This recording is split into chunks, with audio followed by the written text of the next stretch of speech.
So,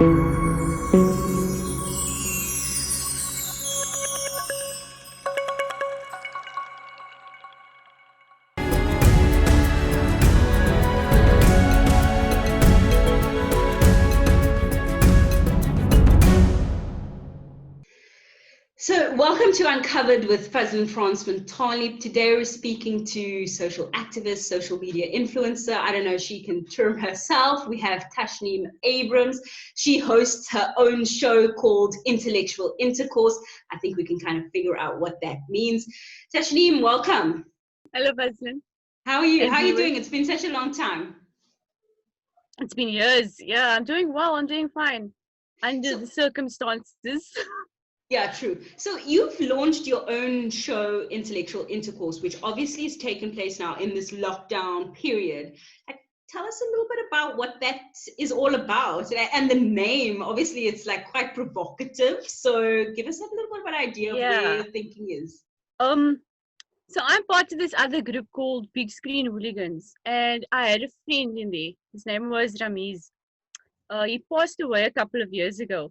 But before he passed, we decided we were going to start the show together, and he came up with the name. So to pay homage to him, I just thought, okay, I'd just keep the title, Intellectual Intercourse. It's just basically us having a conversation like we're doing right now. Yeah. So the show is about film, series, and what I want to do is give everyone a platform to use their voice or speak about their perspective on movies and social issues. Yes. That's actually quite interesting. So I just like to include everyone in the conversation. So why did you launch it at this period in time, like in lockdown? And is it because you're bored, or like what is it about? Like, what was the motivation? Well, I've been seeing so many other influences on social media, and I was always thinking, why am I not doing this? And I was even asked, like, why aren't you starting a show? And because of lockdown, I think I got a little more courage to start my show, or to start a show or channel. I don't even know what to call it. But yeah, it gave me the push I needed to actually start something, you know. I want to hear everyone else's voices. And for so long, I think also, our narrative has been told by other people, and I kind of have a problem with that in a way. So why not use a platform to give other people the voices that other people need to hear? So some people will say that, like, that's the good thing about social media, because it's like the great equalizer, in the sense that really it gives you and me a soapbox to be able to put our viewpoints out there. How do you make yourself heard, though? Like, not just you as an individual, but people as in general. When, like, how are we able to be authentic during a time where, like, there's so much, like, I don't want to say fakeness, but there's so much, like, superficial. Yeah, that's the word, like, that's being put out there. And like, how do people sift between the trash and the authentic? That's a really good question, to be honest with you. I don't even know if I have an answer to that. But personally, like, the people I follow, I try to follow people that inspire me. Yeah, so whenever I'm on Instagram, so I love taking photos. I follow photographers. I like fashion, but I don't follow fashion influencers specifically. But do you think you're an authentic voice? Like, let's go there for a second. That's deep. That is deep. I don't know. I feel like I have a vision or a way I see myself, and then there are other people that know me, and I don't know how they would know me. Some will just know me by hi and bye. Some will know me like we know each other by having conversations. So I think it's yet again based on perspective, you know. What might be authentic to you might be fake to someone else. What might be fake to someone else might be authentic to, you know, others. And I think the reason why also for the channel that I have, I want to keep it more conversational or conversation style, is because I want the person to be comfortable speaking, you know. I feel like too much of it, or too many times, the are things are scripted, so there's no natural flow. You know what I mean? So warming up to a person at first, because I am a very, very anxious person. Just starting a channel, just showing my face now at the moment, it's like, yeah, I'm anxious. I'm seriously anxious. But yeah, if you're not going to do it for yourself, or you're not going to do it, no one else is going to do it for you. And so many of us have ideas, you know, we have these really great ideas, and we don't have the platform to speak about it. We don't have the platform to speak about these ideas. So why not now? And if not now, then when? Yeah, and I think that's such a valid point. And I kind of just want to maybe do a little bit of a reflection on that. Because if I mean, I've known you, what now, 8 years, maybe, like 7 years, or whatever. I mean, we've had a very long break since we've kind of connected. But I certainly have seen, because I've seen your show, and when I've seen it, and certainly also, obviously, I follow you on social media, and I've kind of felt that over time, and probably especially this year, I've kind of felt that you've found your voice, or not maybe found your voice. I think maybe you've always had your voice, but maybe the bravery to be able to put it out there. And I think that's what people struggle with, because sometimes we don't feel that we can put our thoughts or opinions or viewpoints out there, because I don't know what it might be, that, you know, criticism, definitely be scared. Scared. But scared of what? Like, let's unpack that though. We're scared of the backlash, I guess. That's what it is. Like, even for the show that I have, I've shared it on Facebook, I share it on Instagram, but I'm still too scared to share it on YouTube, you know, because one thing about social media is that it's a very, very toxic place. If you allow it to be toxic, it can get to you. And for someone who has anxiety, or, you know, who's as anxious as me, and who sometimes hears hear these voices of people saying you're not good enough, or that was terrible, why did you say that, you shouldn't have said that. It can get really bad, you know. You can get lost in a place like that. You can get lost in your thoughts. But I think for lockdown specifically, and me, when I found my voice, like you're saying now, was reading all the comments on the news website specifically. I think that gave me another push. It made me angry. I was angry, and I'm still angry. I'm angry because, yet again, it's this thing where our voices aren't heard. You know, we, the younger generation, the generation basically, I don't want to say after apartheid, because we were part of apartheid during apartheid, but there are no voices for us.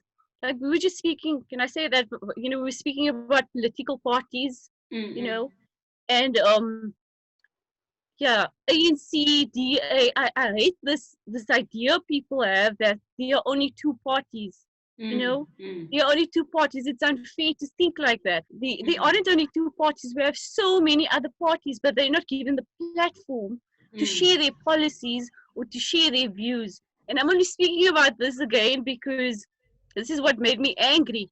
You know, I was listening to what the ANC is saying.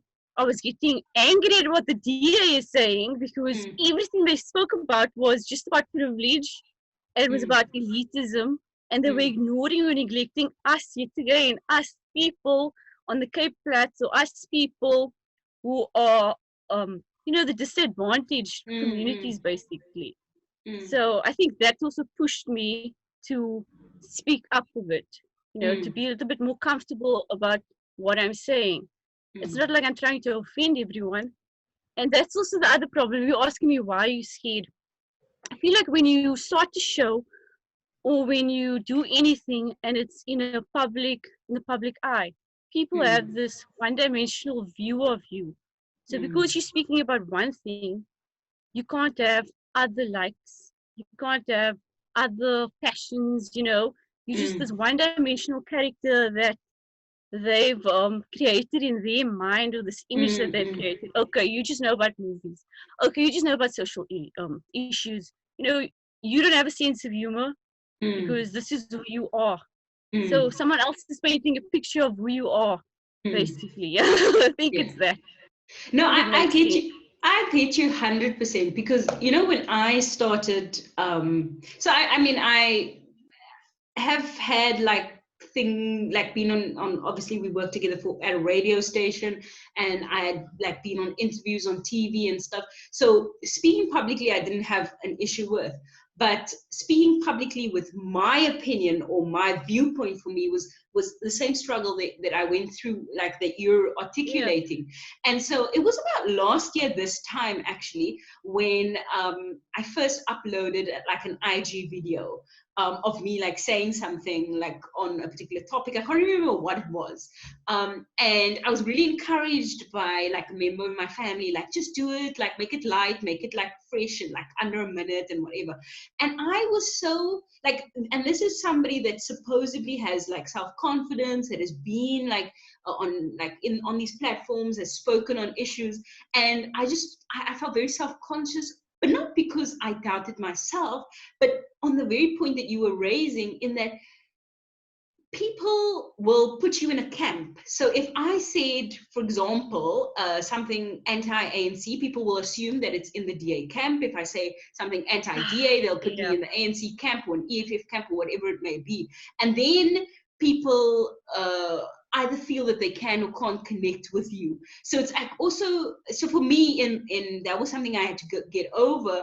And the reality is that we're not always going to, a person's opinion, you're not always going to make everybody happy, and not everybody's going to agree with you, and that's okay. Like I think once you get to that realization that it's okay, then your voice becomes stronger, and then you're able to actually take up positions that are important. And I think sometimes we should be very wary of silencing ourselves because we think we might offend, but the greater good of what might be achieved through raising our voice, through the people that don't have the platforms that you have, for example, or the opportunities that you've had, Tash, but that might share your same viewpoints, for you to be able to speak out. You're not only speaking out for yourselves, obviously, you're speaking out for an entire generation of people that might not have access to be able to do that. And I think it's so important for people like yourselves to hear that, and so that you're able to continue to do what you do.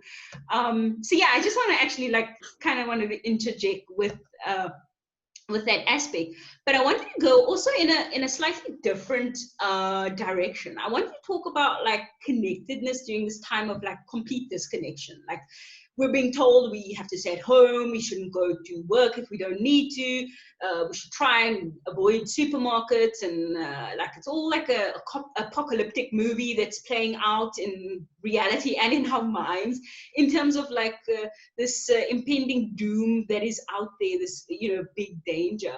And we're social beings, people are social beings. So how do we stay connected during this period when like really the system tells us and for good reasons, I'm not being anti the system, but it's telling us that we're unable to do what we naturally do?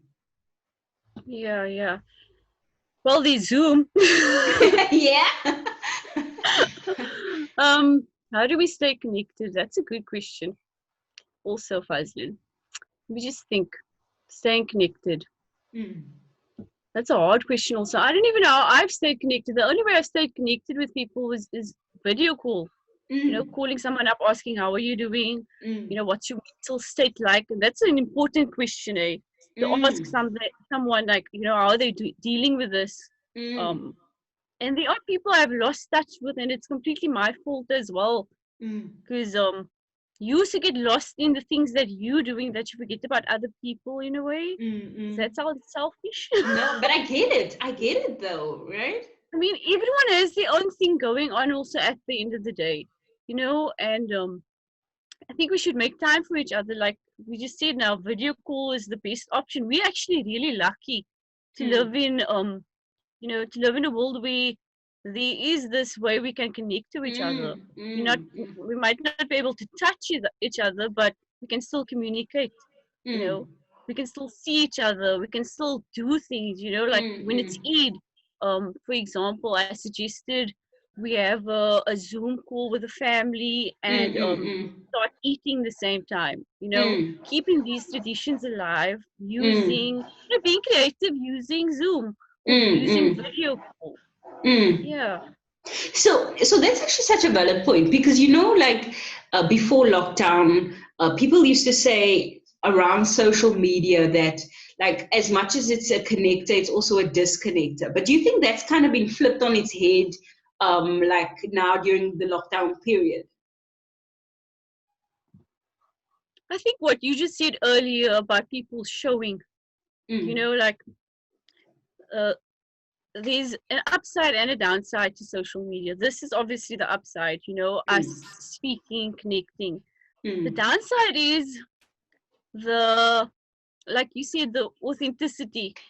People putting pictures up there, people putting videos up there. Like I'm speaking about Instagram now. People just doing certain things to keep up a look, I guess. Yeah, to keep up with the Jones, to show that they have and you don't have. And I guess it's hard to filter out also to try to find, who or what, like you said, is doing this for superficial reasons or is doing this to really reach out. Yeah, reach out. Um, so yeah, there's a fine line also, I think, because like I said earlier, also, you might think something is authentic to you, and then it might be, fake to someone else. But that is a good question. How do you actually become authentic, or how do you, how do you show people that you are not fake? Are you just going to consistently brag about the things you have? Does that make you fake? That just makes you maybe proud of having something and sharing it with the world. Or yeah, so what is authentic or what isn't?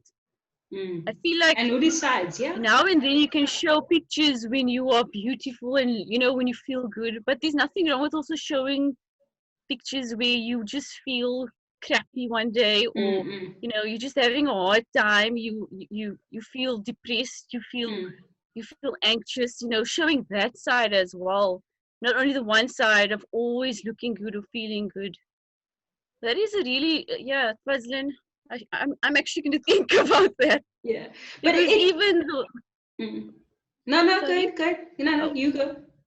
even for the show that I'm doing, I'm not even thinking about authenticity or fake, um I'm just thinking about getting the voices out there, having other people be heard. I don't want it to be an exclusive thing. I want it to be yet again inclusive, like everyone should be involved in the conversation. I do this one segment on my show that I just started. It's about social issues and film. And I want to know what everyone thinks. And I want to know the ideas that people can bounce off each other, You never know when these ideas might actually be good enough to actually work in the future or our future in South Africa. I know it's like idealistically, like I'm thinking idealistically, but seriously, that's what I would want, What are the problems in South Africa? What are your solutions? How do we fix this? Using the art of film, series, and movies to get other people's perspectives might lead to an ideal solution. It's again idealistic, but you never know. But idealism is good though, because that's the thing though. I feel like in a way, so much of the world has moved away from idealism and if you don't have some sort of thing that we project as what we want to achieve, then what are we doing? Like if there isn't a goal, if we're just stuck in what is, and we're not saying we want to create a reality that is like this or like that, then what are we doing? Like it just feels like then we're not really living. We're just taking up oxygen. It gets harder also the more you watch politics or the more news you watch. Like I can tell you now, the first 2 months during lockdown, I was depressed because the news will eat you up alive. Politics, news, being obsessed with those. I had to practice this thing my cousin taught me, mindfulness, where you're supposed to just cut yourself off from that world so that you can so that you can be sane, basically.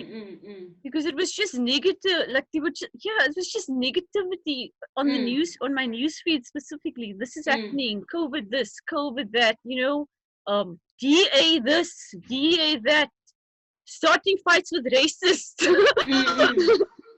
You know, so we need to practice that also. Yeah, we need to discipline ourselves, I think. Yeah.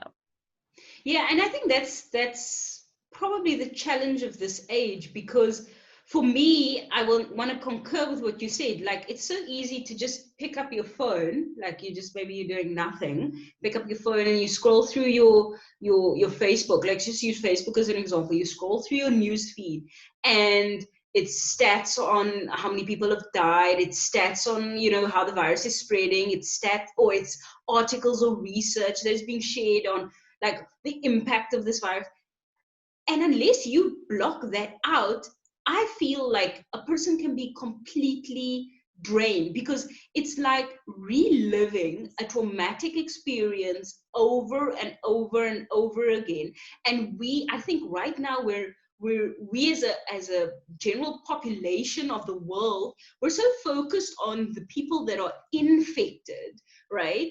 But we're not necessarily looking at what is the residual effects of this mass traumatic event going to actually be on the psyches of people. Like, I can sometimes feel that I can get so engrossed in this, and then you can get so paranoid. Like, you can literally be like washing your hands 10 times, like you've gone to the shop, and then like everything becomes like this whole like state of paranoia. And I feel like so many people go through that, but so many people also go through it alone.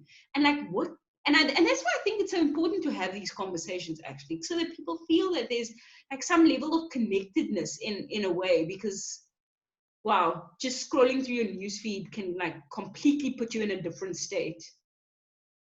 It can. And I think this is also why it's important to make contact with the people you just said now all alone. How are you doing? What's your mental state like?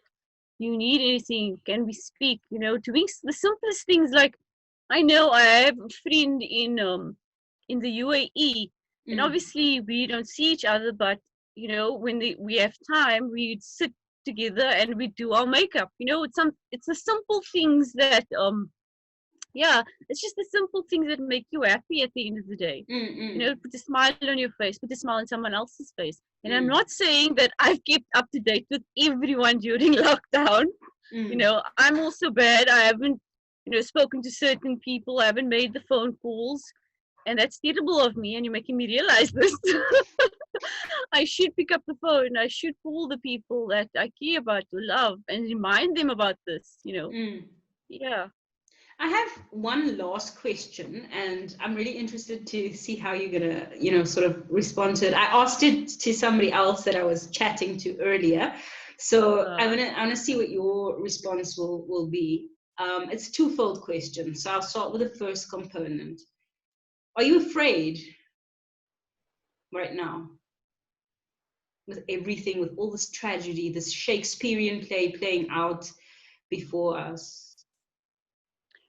I'm not afraid for me. I'm afraid for other people.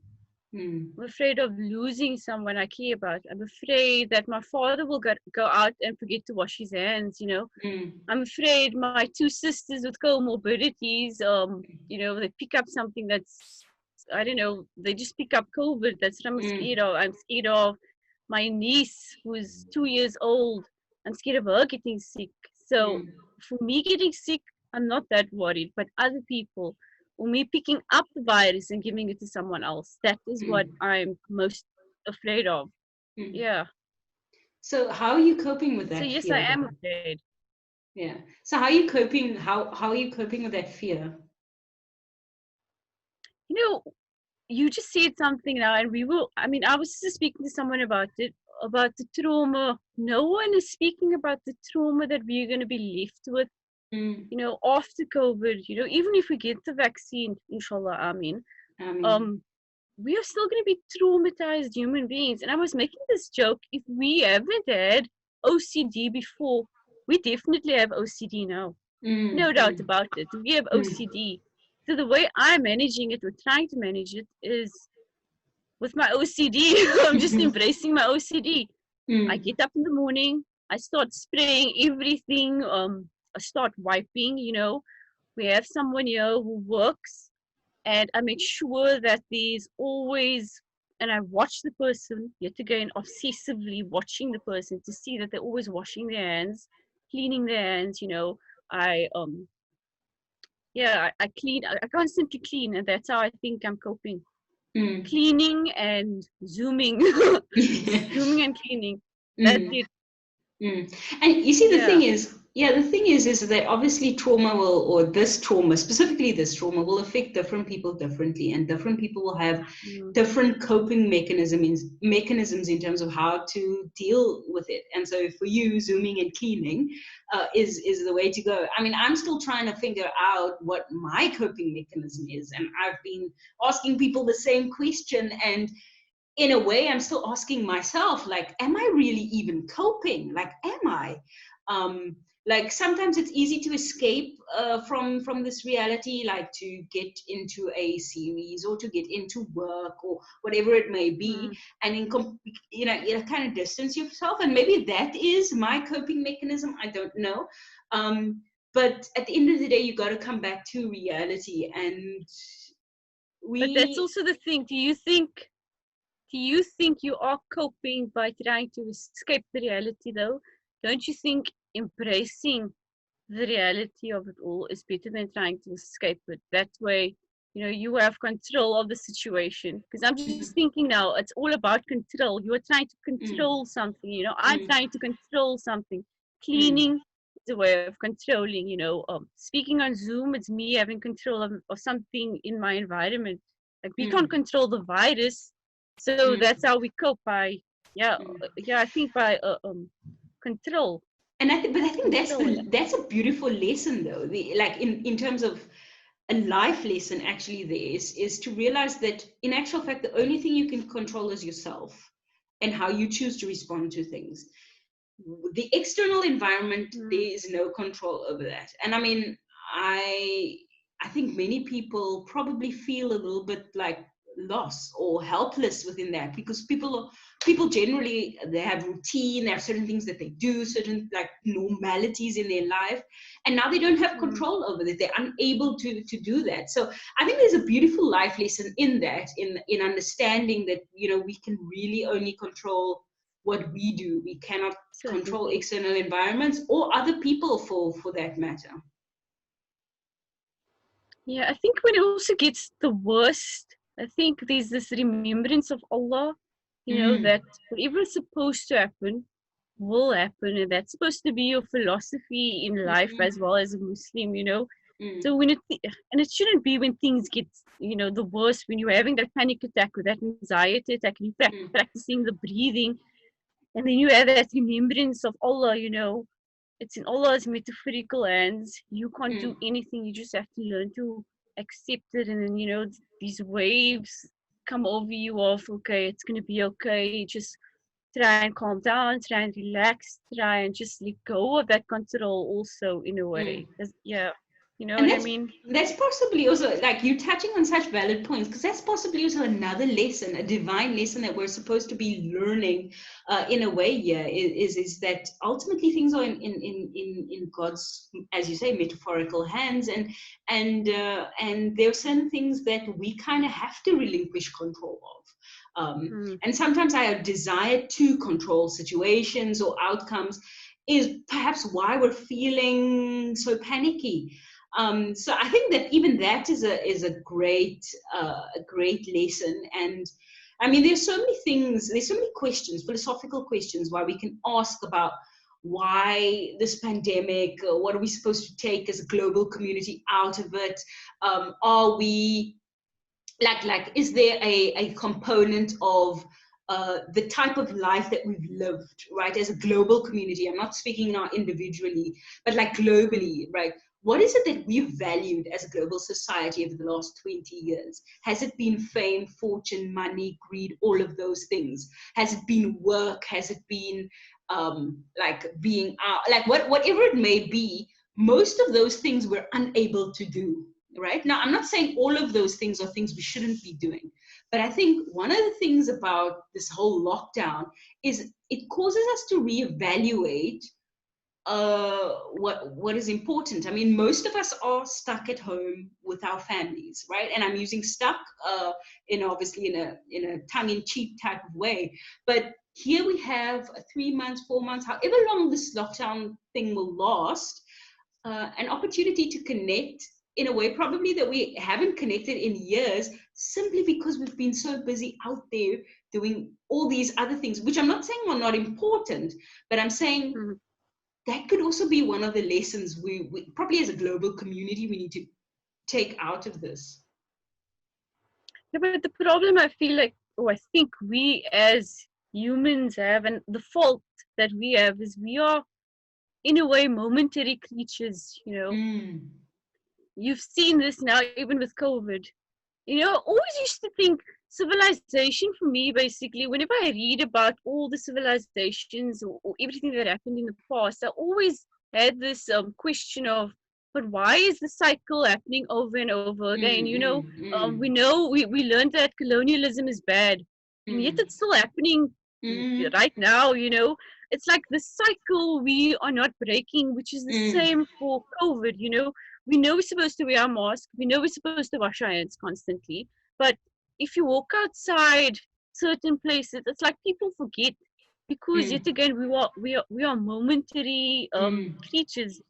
It's the right now. We forget so easily, and I think this is what COVID has taught me as well. The cycle of all the civilizations and what they went through, and how it was constant, or a cycle that's not broken.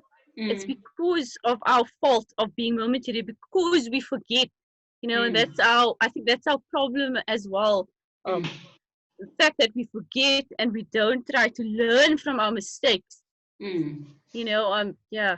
I just thought I added that because I was thinking about how can these things happen over and over? We have war going on, we have, like I said, colonialism going on. We have police brutality that's going on in the world. The refugees that have no homes. We have all these things and we're in the 21st century. How is it possible that all these things are happening in the 21st century?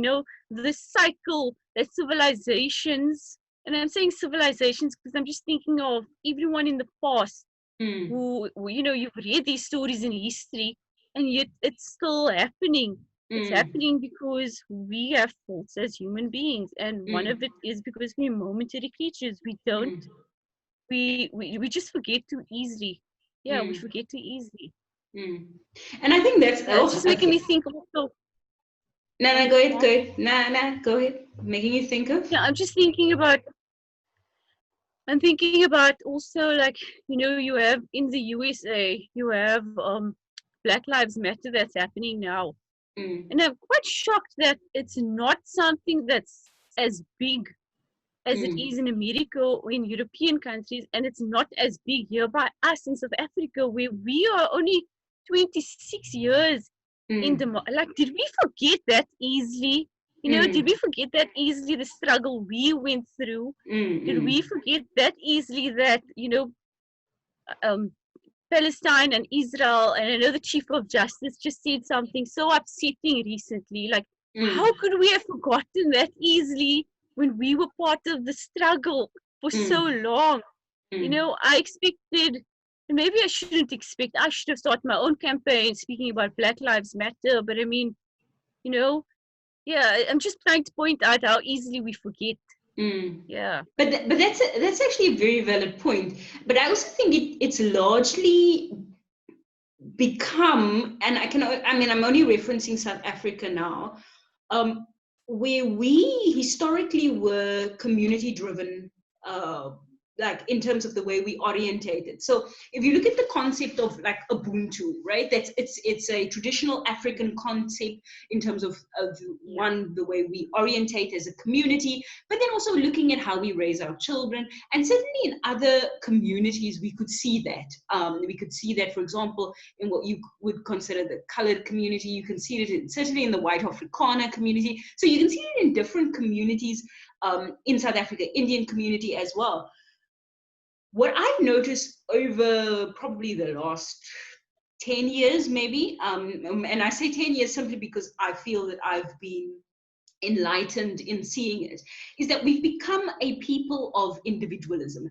Me, my, I, and it's all about what's here, right? And the reality of that is that we don't, therefore, it's my opinion, it's my thought, it's what I want, and the consideration in terms of the community or the greater welfare of communities as a general principle is not happening, or we become in a way very individualistic. I need to become rich. Selfish. Yeah, selfish. Yeah, exactly. And then we don't care about greater issues like the Palestinian struggle. We don't care about Black Lives Matter, and these are things that actually were once upon a time lived realities for a generation ago. One generation ago, that is what the lived reality. Both what is happening in Palestine and the concept of Black Lives Matter was a reality in this country, and then people, including myself in this, that were once on the inverted commas would be considered the wrong side of history in the South African narrative, and yeah, I'm saying wrong side of history in terms of those that were in power and those that were not, right? So we, as previously disadvantaged people, we were considered on the wrong side of maybe not history, but certainly on the wrong side of power. Having gone through that, where our lives, for example, didn't matter as much as other people's lives did in terms of the law of the country, where indigenous people of this country were forced off their lands. Those are two realities of, one, the Palestinian struggle, and two, Black Lives Matter. And yet today, we can sit back very comfortably in our homes and be just like, I don't. I agree. So I completely get you in terms of what you say, but I think a lot of it also has to do with individualism. This whole Do you think that individualism was brought about also because of social media? You know, the me, the I, the no-we's. It's just me, me, me, me, me. Do you think it's because of social media? I think that's like, now I feel like you earlier, where I'm like, whew, that's deep. But I do think, and I don't have the answer, but I certainly think that that's something that I think we should all be thinking about. Because if you look at the structure of social media, it's all about showing what I've done, what I've achieved. Look at my friends, look at how much, I don't know, I can see how it can play into that. I certainly can. So, yeah. You know what's ironic? It's ironic that we are extremely privileged. You, me, like this generation specifically, our parents, our grandparents, our great grandparents, they never had the privilege of being able to self-reflect, and here we have this opportunity to self-reflect, and I don't think many of us are doing it. Yeah, we're not doing it. We're not understanding also that this is a privilege, there's a privilege to think about certain things you're saying, think about certain things you're doing. Our parents couldn't do that. Our grandparents couldn't do that. They had to work 24/7, they couldn't think about, what about my child's mental health, how will this affect my kid, how will what I'm saying affect, how my child is feeling. And I think we kind of spoiled in a way. We spoiled with, like you just said now, the me, I, but then we don't take time aside to actually self-reflect and think about, what does this actually mean? Why am I doing this? What is the point of this? What is the goal? What do I plan to achieve with this? Is it going to bring any goodness in the world? But there's also that fine line, like I just told you now. There's nothing wrong with someone posting an image of themselves. Like, there's nothing wrong with it. If you feel good, you do it. That's you. But like we were saying, there's this fine line. So when is it going to be like me, I, and just like posting a picture of this, someone feeling good? So how do you know the difference also between the two, man? When it's someone selfish and someone self-absorbed and someone vapid, and we live in a complicated time. But I guess everyone could say that. And the time they lived in. Yeah, I think that there's the point that you touched on, and I kind of want to like wrap up our conversation on that point. I think the point that you touched on the complexity of this world, right? So earlier you also spoke about like, so who determines what's authentic? And I think that's a very valid point. Because sometimes we can go like, oh, that's not authentic because we think it's superficial, right? And sometimes people appear to be authentic, but then that's a brand or a marketing strategy. So it's ultimately, I think, obviously up to the individual, but I think you're right that we live in a very complex world. We live in a time that is complex, but then, as you say, you can argue that every time is complex, that every era is complex. It's just today, or in this era, we seem to have more tools that maybe make it seem that our world is a little bit more complex because of the tools that we utilize. And sometimes these tools actually show up the complexities probably more than it has done in the previous era. But Tash, I'm so grateful for the conversation. Like, I thoroughly enjoyed it, and I really hope that all the viewers of Uncovered, and certainly your viewers of your show as well, like would have enjoyed, which really was a form of intellectual intercourse, because it was fluid, and I think these are the types of real conversations that I certainly want to be having, and I hope that this enables others to have some form of conversation. So I'm really happy to have had and to be connected with you, and like strongs for all that you're doing, and keep like your voice like out there. Like, don't be afraid, because you have so much to say, and I think so much value to add to society. Thanks so much, Fazlin. I hope you'll join me on my show. Yeah, I'm waiting for the invitation, so whenever it comes, I'll be... I'm excited now. Thank you so much for having me. This was really fun. I liked this. I liked the conversation we had. I was really scared and nervous, but yeah, it flowed. Thank you so much for giving me the opportunity to speak. No problem.